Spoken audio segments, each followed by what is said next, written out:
Hi guys, today I want to go over with you how to begin your clean eating journey when you're on a budget. When I started my journey quite a few years ago, I was on a very tight budget. My budget has increased a bit over the years, but I still live on a budget. We are a family of 5. My husband is the main income earner. The income that I earn is pretty much our fun money right now. It's for stuff that doesn't need to be pulled out of the budget. Having that little extra money on hand is what it is, but that is changing, my dears. But for right now, and I know I probably always will be a person that's very budget oriented, it's just the way I am. I get it. I get how hard it can be, but I want to let you know a lot of times we make it out to be harder in our mind than it actually is. And it's because we really don't know what it takes. We see so much about you should eat clean. There's not so much out there saying exactly how to do it. And when they do, it's like these big lists of switching all this over. And then those of us who are, making those sacrifices of, it's like, come on. I'm having to make a choice of providing food in the house or paying the electric bill. I get that. I have been there. It can be done, but what you need to understand is, first and foremost, you don't have to go for the gusto right from the jump. You can take baby steps with this. So this is what I want you to do. First thing you're going to do is you're going to ask yourself 3 questions. The first question is, why am I doing this? Is it because you have a health condition? Is it to improve your overall health? Or is it something, you want to just try and see if it improves your health? Then you want to ask yourself, how clean do I want to be? Now, it can be, I want to do this and I'm giving it my all. I want to be 100% clean. First and foremost, it's almost impossible to be 100% clean. That's a different topic. But you want to be as close to 100% as possible. Or, I just want to try this. And then, how committed am I going to be to this process? I'm going to do what it takes. I'm going to work within my budget, and I'm going to give it my all. Or, I'm just going to try. Now, these 3 questions all come together. So I'm going to use myself as an example. Why do I clean eat? Because of my health condition. I have an autoimmune disease, so clean eating is essential.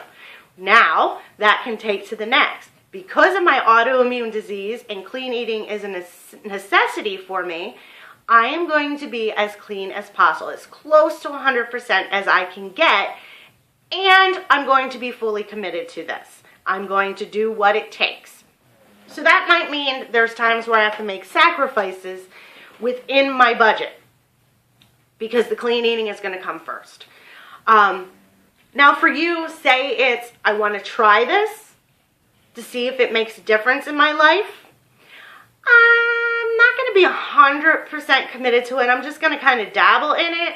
So I'm not going to be terribly clean. 50-50. So you're going to be give 50% of it. That's great. Knowing these things helps. Knowing the answer to those questions really helps before you begin. Especially if you're on a budget, because there's areas that you can work around more by knowing these answers. The first thing I want you to do is baby steps. If you are worried about your budget, chances are you cannot open your pantry, look around and say, okay, that's not clean, that's not clean, that's all crap, it's got to go, and throw it. You can't. I know when I began, there was no way I could do that because there were sacrifices I had to make to put that food in the cabinet. So no justification of just throwing it away was going to happen. So what I did was, it was little baby steps of swapping things out. And for me, the very first things I did was I got rid of as much processed as possible. And I started out by getting rid of the white process. And in that, I mean the white flours, the white sugars, getting them out of there. I went with whole wheat flour. And when it comes down to your flours, you need to know what can be done with what. It's not just 100% swap out. You really want to research that, because within the flours, you have a lot of variety for a better clean version, but you need to know what you're going to be using it for and how clean you want to be, because the prices do really go up and down in that area. So know what you're going to be doing with it. Do a little research on how to use these other flours. Whole wheat flour, buckwheat flour, flaxseed flour, almond flour, coconut flour. Those are all great swap outs, but there are price differences that go with them. You need to do a little research on that. Adding in with your oils, olive oil, a good quality olive oil is, for me, it's essential. I use that in a lot of things. My budget allows me to start experimenting with other, like avocado oil, grapeseed oil. I mean, there's so many different things out there, but it all depends on my budget, on if I'm going to branch off. Another oil you will hear, and it's like a staple in clean eating, is coconut oil. I cannot do coconut oil because I have a coconut allergy. So if you too have an issue with coconut and you need help with how to substitute that out, you better reach out to me, because I've done a lot of work on that, because it was a lot of trial and error, because some of it really tastes like nasty, learning what I can switch out for the coconut and not. And some recipes, it's just like, okay, it's not going to happen.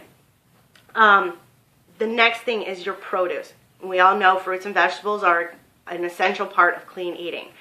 With that, what you need to learn is the Dirty Dozen and the Clean 15 list. Google it. Know those foods. Know which things that have to be organic and which things that don't. If it doesn't have to be organic because it's got the thicker skin like a banana, then don't buy the organic banana. It's going to be cheaper to not. Just don't lick the outside of the banana. The pesticides can't get through the skin, but don't lick the banana. Knowing that, and then there's a whole section that's not on either one of the lists, and that's where your personal commitment and your level of clean comes into play. And for me, this is where my budget drives. If it's not something that I have to have organic, and it's not on that, okay, it's all right to have organic, it's in that no man's land area. If my budget allows for it, then I'll go organic. If my budget doesn't allow, then it's not organic. It's my personal call, and my budget does call the shots there. An easy switch out is your bread. Get rid of the white bread. Go with a whole grain bread. There are so many different varieties out there that you can go with. And this is another area where you have to ask yourself, what is your personal level of clean eating right here? For me, glutens aren't exactly friendly, so the number one bread I consume, I like it, is Ezekiel bread. But I'm going to be honest with you, it's very, very expensive. So I have now started the task of making my own Ezekiel bread. If you don't have that option to make it yourself, then go with another alternative. Go by what your budget says. Excuse me. You're going to make these little swap outs per your budget. You are the one who's in the driver's seat here. What is it? One of the other ones? Your milks. Raw milk is clean milk, but if you're not someone who likes raw milk, doesn't have access to raw milk, all the other stuff that goes with that, you have almond milk, coconut milk. I particularly don't want the whole soy thing. That's a whole nother topic, but you want to go with that. Another way to keep that price down is to make your own almond milk. Because if you're buying almond milk in the containers at the store, it's going to be processed. And some brands are better than other brands. You want to go with one that's not sweetened so you don't get all that nasty stuff in there. I do not use Silk products because of the one ingredient that's in there is known to cause digestion issues, and usually meaning people are going to be running to the bathroom a lot, if you get where I'm going. But yes, I do make my own almond milk. I can share my recipe with you. I already went over having sea salt. Sea salt's another one. I personally, now that my budget has increased, I use Himalayan sea salt. It's the pink one. You will see there's a variety when you go to the sea salt, and that it isn't just sea salt anymore. Get a good quality one that your budget will allow you to have, and if you're able to splurge here and there, go for the Himalayan, because there are health benefits that are in there. I put it in my warm lemon water every morning for the health benefits. Quinoa is like an essential part of my clean eating. I use the organic quinoa. I love the regular, the red, the black. I love them all, but I do go for an organic one on that. You can get quinoa everywhere. I mean, I'm sure you've heard it. You go on Pinterest, there's like a million recipes for quinoa and how to make it. If you're struggling with how to make it so it's not a tapioca consistency, let me know and I will share a recipe with you. Because if I can get my mother-in-law to eat quinoa and my father, I can get anyone to eat quinoa. Your pastas, switch out to the whole grain pastas. I personally, in my home, we use quinoa pasta. You can't taste the difference. You really can't taste the difference. My kids actually love that. Those are really the essentials that I feel with your meats. You want to go, obviously, hormone-free. The best quality would be grass-fed meats. It is going to be more expensive. Now, I do not buy my meats and my produce in a grocery store. I frequent my farmer's market. I have a relationship with my butcher. I have a relationship with the guy who sells us fish. I guess that would be a fish mongrel or something like that. Yeah, I call him the fish guy. I have a relationship with them. They know when I approach the counter, they know exactly what I'm looking for. My meats I get from my organic lady. She has a meat counter and then she has the produce counter. The non-organic person, they know exactly the things that I'm usually, they usually know which program I'm on. Like when I was on 21 Day Fix, they were like each week knowing what I was particularly coming for. Have that relationship there. It is almost summertime, so a lot of roadside fruits and vegetable stands are coming up. Go there. It is so much cheaper. Buying produce in a grocery store, especially organic produce, that's nuts. I can't afford that crap. But I can at the farmer's market. There's tricks to that, knowing the end of the day. With produce, I wouldn't do it with meat, but with produce, knowing that there's things that they want to get rid of, you can get great deals.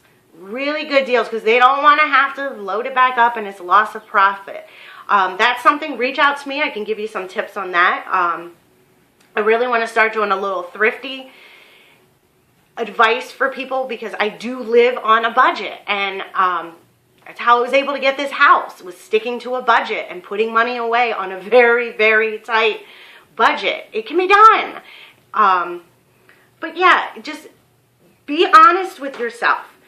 If this is something you're just starting, take these baby steps. If I haven't answered the question for you, please reach out to me. Leave a comment down here. Email me, marlenegreiser@gmail.com. Find me on Facebook, Fit and Well with Marlene, and also on my personal page is Marlene Stuber Greiser. Reach out. I would love to get you into my fit group and in my clean eating group. All this stuff is covered in my files there. And if the file is not there, let me know. I will upload it again. I really want to help you with this. Clean eating does not have to break your budget, and it doesn't have to be this hard thing to try to figure out. I do have a great list to show you the variety you can have, and I can actually help you. It's a lot easier for me to one-on-one help you if I know what your budget is. I can help you make those those sacrifices. Because trust me, I've been there where I only had a $60 budget for a week to get the stuff that I needed. I've been there. When I first began this, I had a very small budget to start with, and it was just making little baby steps. And then as my budget increased, I was able to make different things, and that's how I started out, knowing which things I can make myself and which things I couldn't. And that might be an avenue that we can talk about with you. Next week, I'm going to be going over a lot more whys.